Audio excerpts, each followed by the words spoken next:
Bonjour à toutes et à tous, c'est Imo avec David et on se retrouve pour cette nouvelle vidéo et je suis vraiment très heureux de vous retrouver pour cette vidéo qui aura pour objectif de valider votre premier bien rentable tant sur la partie pratique que sur la partie théorique. Donc ici on se retrouve sur le site de Stéphane Plaza Immobilier et en fait c'est un bien que du coup je vais acquérir très prochainement, donc tout simplement dans le cadre de cette série de vidéos pour vous montrer qu'il est possible pour un primo-investisseur d'acquérir un bien à un budget très faible tout en ayant une sécurité et vous permettre de vous dégager vos premiers revenus.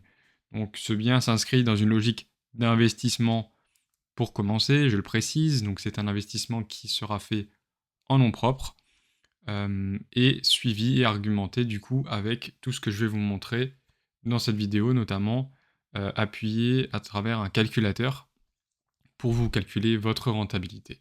Donc sans plus tarder, on va procéder à l'analyse de ce cas concret, mais je voulais vous dire que si vous avez des questions, n'hésitez pas à poster des commentaires.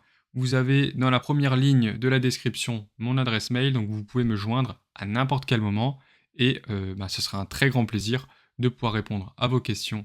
Sans plus tarder, on regarde directement ce bien. Donc c'est un bien qui se situe dans une petite commune, du coup, de 600 habitants. Donc, on peut voir qu'on n'a pas forcément besoin de chercher du 5000 à 10 000 habitants.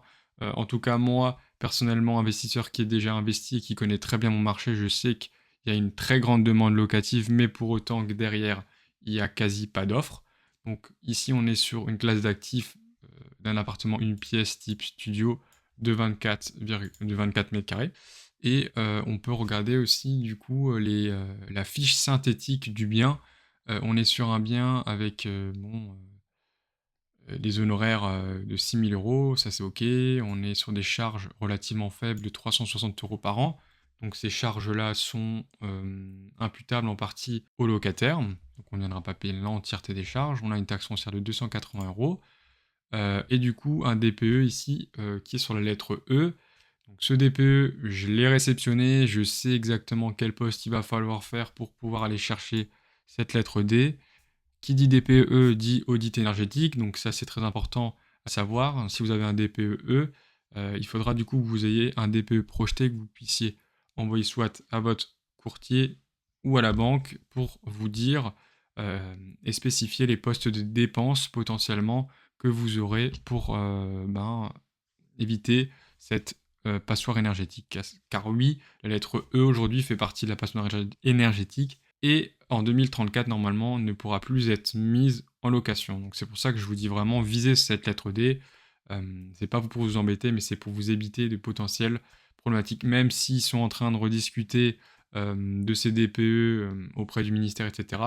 Pour autant, on n'a rien de sûr, donc autant faire les choses correctement dès le début. Et ça vous fera aussi gagner du temps par la suite, parce que du coup, c'est ce poste de dépenses et de travaux qui vous permettra de réduire votre assiette fiscale à la fin de l'année. Parce qu'on le verra ici, on va cibler un bien qui sera sur du loueur meublé non professionnel. Je vous épargne tous les autres postes. On a du coup, des fenêtres double vitrage, mais qu'il faudra qu'on change parce qu'elles ne sont plus performantes. Enfin voilà, on a plein, plein de postes qu'il va falloir rénover. On trouve du coup sur ce fichier de calcul de rentabilité. Alors ce fichier, il a vraiment pour objectif, et je vous le simplifie au maximum, et c'est pas moi qui l'ai édité, qui l'ai fait, donc c'est pas à moi que revient ce mérite-là. Donc c'est un youtubeur assez connu qui du coup met à disposition ce fichier qui est très bien fait. Donc big up à toi monsieur Rodolphe, pour ceux qui le connaissent, pour ce fichier de calcul.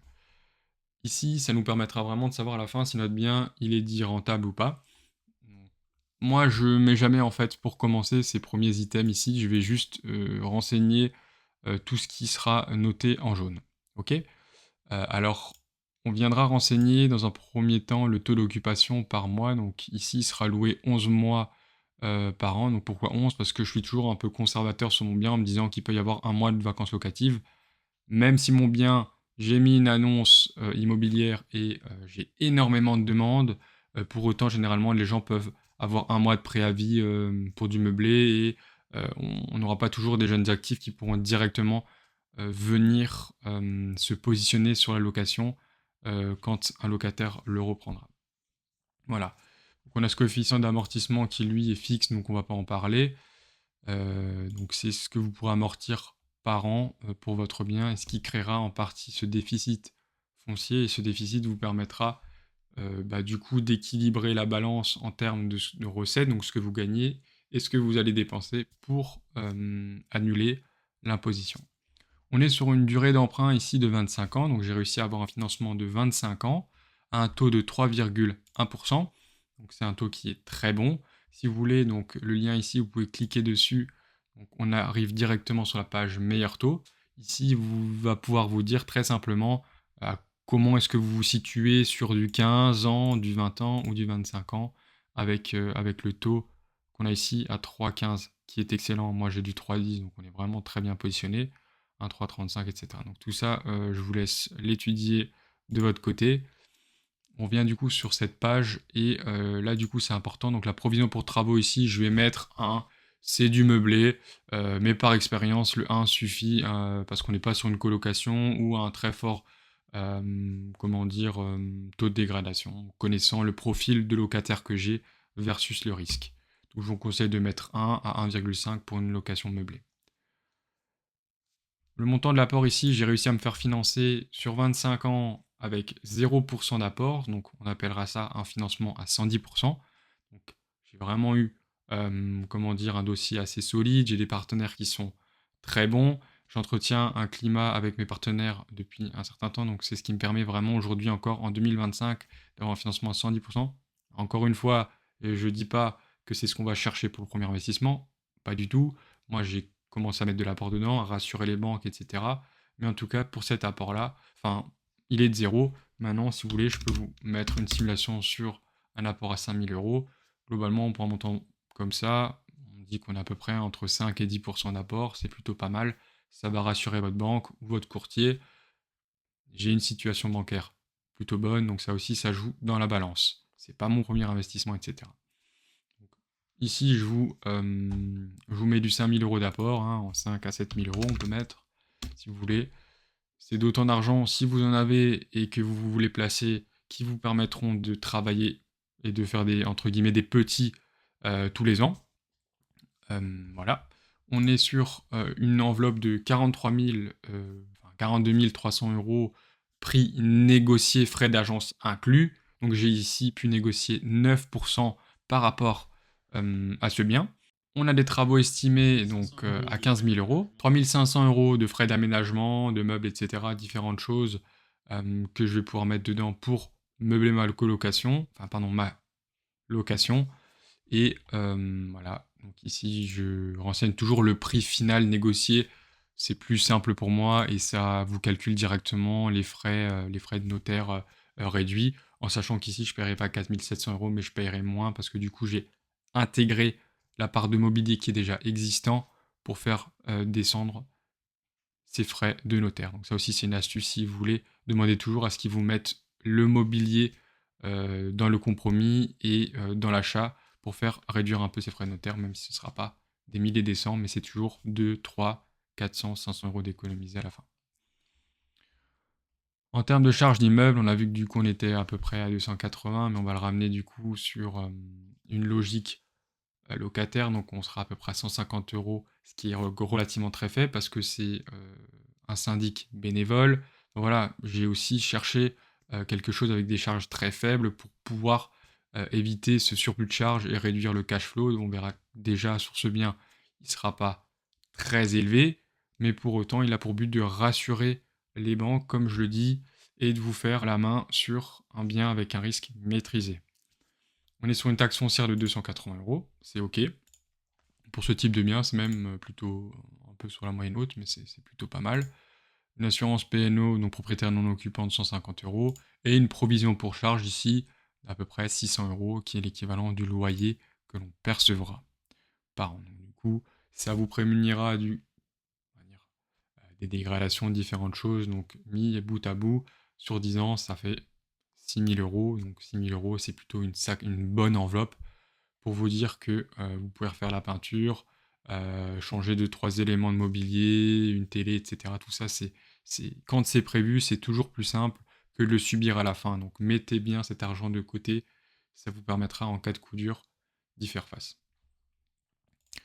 Voilà, donc et pour finir, donc j'ai pas de frais bancaires spécifiques, de façon annuelle, et je mettrai ici ces 400 € qui vous permettront de faire votre liasse fiscale, et du coup voilà, tout simplement de pouvoir, vous positionner sur ce type de location meublée, non professionnelle.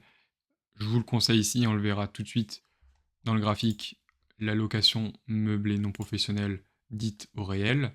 Donc le réel, c'est un régime spécifique. On a le régime dit micro, qui lui du coup bénéficiera d'un abattement de 50% directement sur vos recettes.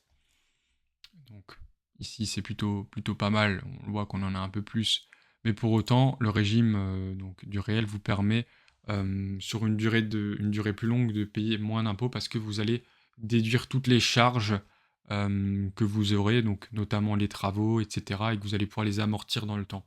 Chose que vous ne pourrez pas faire sur le régime micro.